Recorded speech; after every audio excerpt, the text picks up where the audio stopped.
triste vert, parce que alors ils vont encore gueuler vert pâle. Ils vont encore gueuler les supporters stéphanois parce qu'ils ont gagné.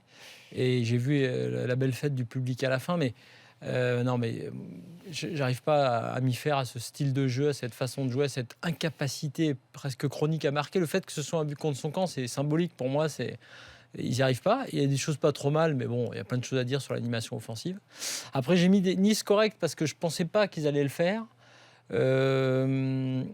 Et sans Balotelli, donc finalement ils s'en sortent pas trop mal. Et puis j'ai vu un Pléa pas mal, même s'il a été un peu maladroit en fin de match, il aurait pu doubler la mise.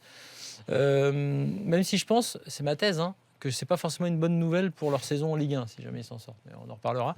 Et puis l'OM, parce qu'on va parler de l'OM un peu, j'imagine.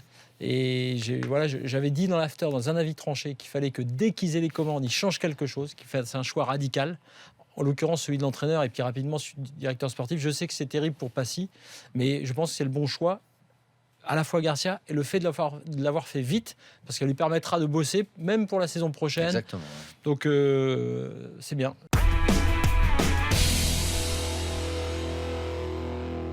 Rudy Garcia, je le connais un petit peu. Je trouve que c'est le premier très bon recrutement de l'OM dans la nouvelle ère. Donc c'est le premier, mais c'est un très bon. Cela dit, ça a commencé il y a 2 jours. Oui, donc, mais ça aurait pu être un très mauvais dès le départ. Oui, et je trouve que c'est une très bonne chose d'avoir quelqu'un qui a prouvé dans chaque club où il est allé, soit Dijon, aide-moi, il y avait un autre... Le Mans, voilà. Lille, bien sûr, et l'AS Roma. J'ai regardé ces 2 premières années à l'AS Roma, c'est...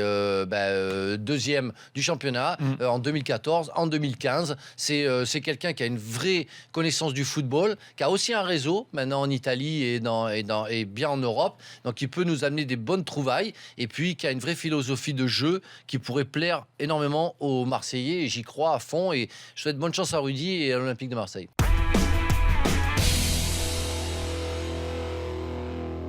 Florent, on se retrouve souvent le jeudi soir. Ouais. Quand est-ce que tu as souvenir d'un jeudi avec la victoire ? Moi, je suis pas d'accord avec toi, évidemment. Statistiquement, c'est vrai. Ça arrive jamais, autant le souligner quand même. Tu as raison de souligner, c'est de bons résultats. Mais franchement, moi, tu vois, c'est marrant. En arrivant, je voulais mettre jeudi gris. Parce que je dis pas noir parce qu'ils ont gagné, mais franchement... Non mais d'abord c'est triste cette Europa League quoi. C'est triste. Alors, on va y revenir. Alors le stade de Salzbourg. Tu as vu le stade de Salzbourg ? C'est triste pour une raison très simple, c'est que la formule de la compétition est naze. Mais la formule est naze. Mais même j'ai même élargi à la Ligue des Champions. Je l'ai dit ici en début, tout le monde s'affolait parce qu'il y a des affiches, les machins, les City, Barça. Je veux dire, au bout de 3 matchs. Tu connais les 2 qualifiés en Ligue des Champions déjà. Là, la Ligue Europa, stade vide, tu as dit, 1500 spectateurs de Nice. Je crois que c'était 5000 en tout dans ce stade à Salzbourg. Il n'y avait personne à Salzbourg. Donc tu regardes un match dans un stade vide. Déjà c'est pas l'ambiance Coupe d'Europe. Même si Nice s'en sort bien, c'est pas un grand match. Les équipes sont faibles. Kabbalah, on les a vus au tour préliminaire, tu sais, cet été. C'est eux qui ont tapé Lille de mémoire. C'est une équipe moyenne qui défend beaucoup, qui a 2 Brésiliens. Et c'est tout.